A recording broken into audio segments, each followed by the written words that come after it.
पप्पा, महाराजांची कविता सादर कशी करायची ते सांगणार होतात ना? बस. सांग. 7 मार्च नाही, आपलं काय 6 मार्च शाळेमध्ये ऐकवणार आहेस? बर. कविता कशी सादर करायची, चांगला प्रश्न आहे. कविता सादर करताना ना सगळ्यात पहिला काय करायचं तर कवीचं नाव सांगायचं. आता मी तुझा फादर आहे म्हणून नव्हे, कवी कोणताही असो, कोणीही कोणाचीही कविता ऐकवावी, फक्त कवीचं पहिलं नाव सांगावं. कळलं? सादर करताना आपण महाराजांना वंदन करायचं. राजयोगी ऐकवणार आहेस की दुसरी कुठली? राजयोगी. ओके. या कवितेचं शीर्षक देखील खूप समर्पक दिलेलं आहे. राज म्हणजे वैभव आणि योगी म्हणजे वैराग्य. तर वैभव आणि वैराग्य हे कधी एकत्र येऊ शकतं का? तर नाही. मग या दोघांना एकत्र आणण्याची ताकद फक्त महाराजांमध्ये होती आणि म्हणून महाराजांना आपण एका वेगळ्या उंचीवरती पाहतो. हे पहिलं नमूद करायचं शीर्षकासंदर्भात. ओके. त्यानंतर आपण वळतो कवितेकडं. आता कविता सादर करताना ना एक वेगळी खासियत आहे. लोग वही देखेंगे जो तू सोचती है, लोग वो नहीं देखेंगे जो वो सोचते हैं, जो तू सोचेगी वही लोग देखेंगे. ओके. अशा पद्धतीने स्वराज्याच्या कर्त्याला मीपणाची आस नाही, स्वराज्याच्या कर्त्याला मीपणाची आस नाही आणि बस राजे तुम्हीच, तो इतरांचा घास नाही, तो इतरांचा घास नाही. आपण प्रत्येक ओळीचा ना लहेजा सांगतो तुला बघ. याच्यामध्ये अभिमान आहे की स्वराज्याच्या कर्त्याला मीपणाची आस नाही, उन्हें कुछ नहीं चाहिए, त्यांना काहीच नको आहे. मी केलं तो करता धरता मी आहे, मी इतरांसाठी करतोय, हा सेवाभाव. त्या अभिमानाने, त्या वाक्याला एक अभिमानाने बोलता आलं पाहिजे की स्वराज्याच्या कर्त्याला मीपणाची आस नाही आणि बस राजे तुम्हीच, तो इतरांचा घास नाही, तो इतरांचा घास नाही. प्रत्येक शब्दाचा फील आपल्याला व्यक्त करता आला पाहिजे. बालपणा पाहिले पाहिली रयत केविळ वाणी आणि त्या क्षणी कोवळ्या हातांची पकड समशरीवर झाली मर्दानी. हे त्या क्षणी कोवळ्या हातांची पकड म्हणताना ना, ती पकड आहे ना, ती अशी आपल्या चेहऱ्यासमोर आपण जो हात आणतो ना, ही पकडली ना तर लोकांना ह्याच्या पुढे तलवार दिसली पाहिजे. कळलं का? म्हणून मी म्हटलं लोग वो नहीं देखेंगे जो वो सोचते हैं, लोग वो देखेंगे जो तू सोचती है. आणि त्यासाठी परफॉर्मन्स, बॉडी लँग्वेज ही तुझ्या शरीराच्या हालचाली आहेत, त्याच्यावरून तुला एक्झॅक्टली काय म्हणायचं आहे हे लोकांपर्यंत पोचतं. बरोबर? तर पहिला मुद्दा आला बॉडी लँग्वेज. दुसरा मुद्दा आला तुझ्या आवाजाचा चढ उतार, याला आपण आरोह अवरोह म्हणतो. आवाज किती चढवायचा किती उतरवायचा हा एक भाग आला. हा दुसरा. हां, पहिलं काय? पहिली बॉडी लँग्वेजची 3. दुसरं शब्दांचा आरोह अवरोह, त्याचं तुझा आवाजाचा वॉल्यूम. हां. त्यानंतर तिसरा भाग काय माहिती आहे? तू शब्दांना काय भावना, तुझा टोन कसा लागतोय. निराशाजनक वाक्य आहे तर त्याला निराशाजनक टोन लागतोय का? अभिमानाची गोष्ट आहे त्याला अभिमानाचा टोन लागतोय का? या 3 गोष्टी सांभाळल्यास ना तुझी कविता लाजवाब. ओके. आपण पहिल्या कडव्याकडे बोलूयात. कुठं होतो की अशी कोणत्या राजाची तलवार जिला उपभोगाचा वास नाही आणि बस राजे तुम्हीच, तो इतरांचा घास नाही, तो इतरांचा घास नाही. दुसरा कडवं कुठलं पाठ आहे का कविता? नाही पाठ. कविता कधीही पाठ करायची. मला कधी शक्यतो कागद मी हातात घेत नाही. मला पाहिलंच कधी असं नाही ना. शक्यतो कविता पाठ करायची. ओके. सम्राट असो वा राजा, बादशाह असो वा अकबर, हे आपण वेगवेगळ्या कॅटेगरी दाखवल्या की कुणी असलं तरी महाराज का उंचीवर आहेत वेगळ्या. की सम्राट असो वा राजा, बादशाह असो वा अकबर, यौवन रसिकता वाढे यांची आयुष्याच्या बरोबर, है ना. म्हणजे यौवन रसिकता, स्त्रीबद्दल आकर्षण हे पहिला मेंदूतून येतं का? तर नाही, ते मनातून येतं. इथं बोलताना मी या पद्धतीने हात हलवतो की ह्या भावना एका विशिष्ट लेवलवरती क्रिएट होत होत मग मेंदूत येतात, मग माणूस कृतीत आणतो, है ना. तर यौवन रसिकता वाढे यांची आयुष्याच्या बरोबर. पण राजे म्हणजे स्त्रीबद्दल आस्था, इथं आवाज कडक, कारण इथं शिस्तबद्ध आहे. राजे त्यांचं आयुष्य शिस्तबद्ध आहे, त्याच्यामुळे त्यांच्याविषयी बोलताना पण राजे म्हणजे स्त्रीबद्दल आस्था आणि वासनेला लगाम, स्वराज्याचं घोडं मात्र सुटलं होतं बेफाम. आता हे बोलताना मी असं करतो, याने काय होतं, याला बॉडी लँग्वेज म्हटलं तर हा प्रकार. स्वराज्याचं घोडं मात्र सुटलं होतं बेफाम, ह्या तुझ्या असे हात करण्यामागं ना तो घोडा निघाला सुसाट, हे लोकांच्या नजरेस पडतं. लोकांना इमॅजिन करायला आपण भाग पाडतो की यार वो देखो जो मैं चाहता हूँ. हां. तो स्वराज्याचं घोडं मात्र सुटलं होतं बेफाम, स्वराज्याला विसरून घेतलेला असा एकही त्यांचा श्वास नाही आणि बस राजे तुम्हीच, तो इतरांचा घास नाही, तो इतरांचा घास नाही. अफजल खान जेव्हा प्रतापगडच्या पायथ्याशी आला होता तेव्हा महाराजांच्या पहिल्या पत्नी सईबाई यांचा अंत झाला होता. आपल्या हिंदू धर्मानुसार 12 दिवस सुतक पाळावं लागतं. आता आपण इथं पाळावं लागतं हे मनात नसलं, दुःख असलं तरी करावं लागतंय, ही वेदना यात कळते ह्या टोनमध्ये. 12 दिवस सुतक पाळावं लागतं, पण राजे 4थ्या दिवशीच महालातून बाहेर पडतात. तेव्हा आऊसाहेब जवळ येत म्हणतात, जाताय कुठे, तुम्हाला थांबावं लागेल. तेव्हा राजे काय म्हणतात तो वृत्तांत या कडव्यामध्ये. आता तेव्हा राजे काय म्हणतात तो वृत्तांत या कडव्यामध्ये. हा टोन ते सांगतो की काय त्या माणसाने त्याग केले, त्या महापुरुषाने काय त्याग केलं, की तेव्हा राजे काय म्हणतात तो वृत्तांत या कडव्यामध्ये. पत्नीचा अंत विसरून मोहिमेवर निघणं, इथं गंभीर टोन लागेल. आपण जेव्हा एखाद्या शोकसभेला जातो तेव्हा आपण असं पटापट भाषण केल्यासारखं चेहऱ्यावर स्माईल बिल ठेवून बोलतो, तसं बोलतो का, तर नाही. जेव्हा शोकसभेला जातो तेव्हा आपला आवाज कंठातून असतो, आपण थांबत बोलतो, कारण ते दुःख असतं, है ना.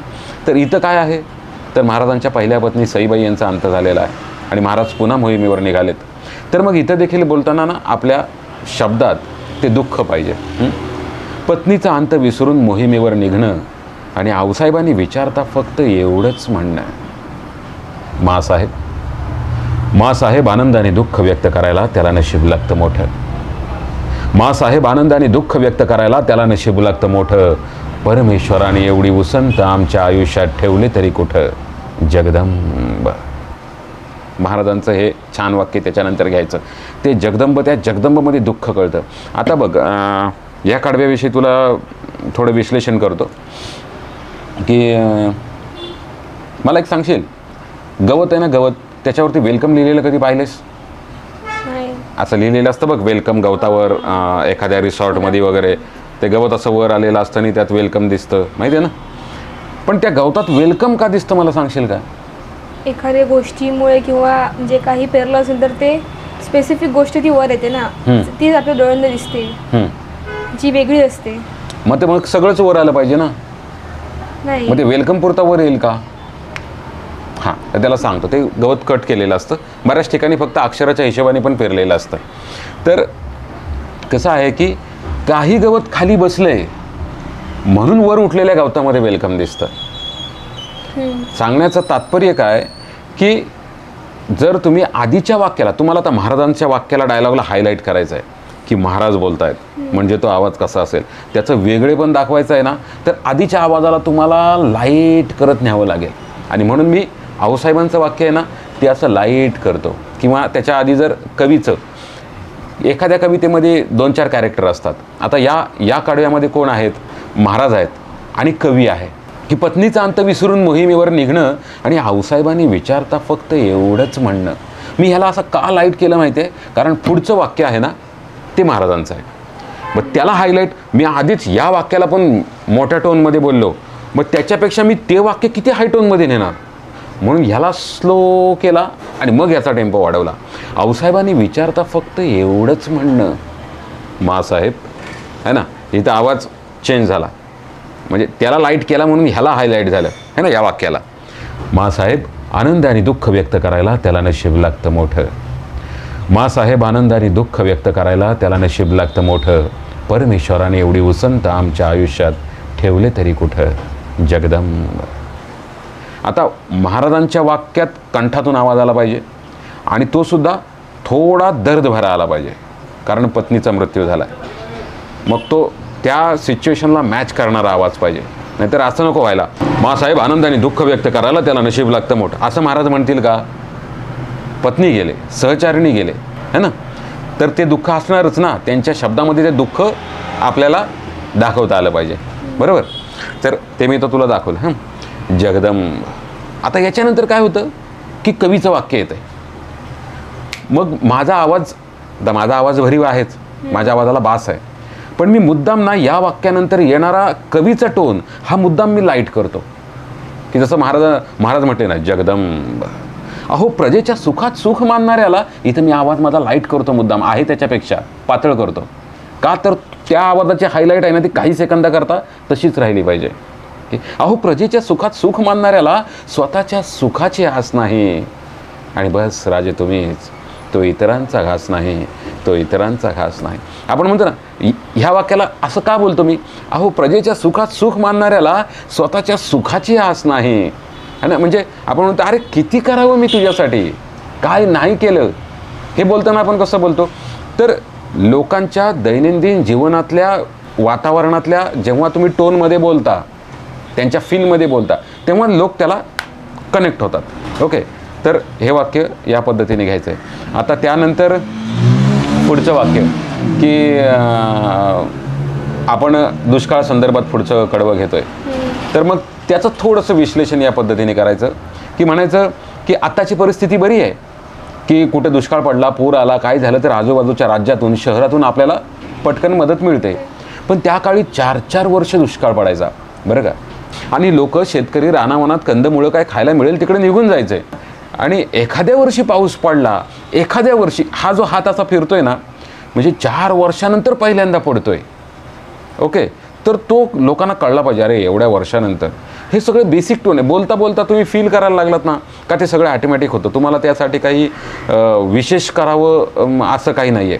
फक्त तुम्ही फील करत जा. आणि काही सुरुवातीला काही गोष्टी लक्षात ठेवा, हळूहळू त्या अंगवळणी पडतात. 4-4 वर्ष दुष्काळ पडायचा आणि लोक रानावनात कंदमुळं काय खायला भेटेल तिकडे निघून जायचे. आणि एखाद्या वर्षी पाऊस पडला तर पाऊस पडून देखील आपल्याला दुष्काळाला सामोरं जावं लागेल. या विचाराने महाराज मावळ्यांना म्हणायचे, ढाली तलवारी ठेवा आणि शेत नांगरायला घ्या. शेतकरी परत आला का शेत ताब्यात द्या आणि मग गडावर या. एवढी काळजी घेतली महाराजांनी. तो वृत्तांत या कडव्यामध्ये इथं समारोप कशाचा? जे प्रास्ताविकते, म्हणजे जो पार्श्वभूमी आपण जे सांगतोय त्याचा, की दुष्काळात ओस पडलेलं शेत पावसात पुन्हा भरावे. या टोनमध्ये का बोलावं लागतंय? तर या ओस म्हणजे आपण म्हणतो ना, अरे काय नाही रे, सगळं उजाड पडलंय तिकडं, काय हल्ली लोक शेती करत नाहीत, सगळं उजाड पडलंय. हा जो टोन लागतो ना, त्याच्यामध्ये लोक इमॅजिन करतात की सगळा दुष्काळी भाग पडलाय, जमिनीला तडे गेलेत. हे लोक इमॅजिन करायला लागतात आणि मग ती कनेक्ट होतात आपल्याशी. दुष्काळात ओस पडलेलं शेत पावसात पुन्हा भरावे. आता पुन्हा भरावे म्हणजे पीक जमिनीतून वर आलंय, है ना. ही त्यांना इमॅजिन करायला आपण भाग पडतोय. दुष्काळात ओस पडलेलं शेत पावसात पुन्हा भरावे आणि शेतकरी परत येईपर्यंत स्वतः याने नांगर धरावे. आता इकडे बघ, माझे हात कसे हल्ले. शेतकरी परत येईपर्यंत स्वतः याने नांगर धरावे, है ना. म्हणजे इकडे गेलेला शेतकरी परत त्याच्या जागेवर आला. लोक विचार करायला लागतात की इथं त्याचं घर आहे, इकडं रान आहे, जो गेलाय रानात तो शेतकरी इकडून आला, गडावरून माणसं आलेत, त्यांनी काम केलंय, त्यांनी ताब्यात दिलं आणि परत गडावर गेलेत. प्रत्येकाच्या कॅरेक्टरचे स्पॉट हायलाईट केले ना तरी लोक इमॅजिन करतात की कुठे होतो आपण? दुष्काळात ओस पडलेले शेत पावसात पुन्हा भरावे आणि शेतकरी परत येईपर्यंत स्वतः याने नांगर धरावे. अरे एवढा प्रेमळ बाप मिळाला. इथं आपण अशी, म्हणजे एखाद्याने आपल्याला खूप त्याच्यासाठी आपण काही चांगलं केलं आणि तरीसुद्धा तो आपल्याशी वाईट वागला तर आपण म्हणतो ना, अरे काय माणूस आहे.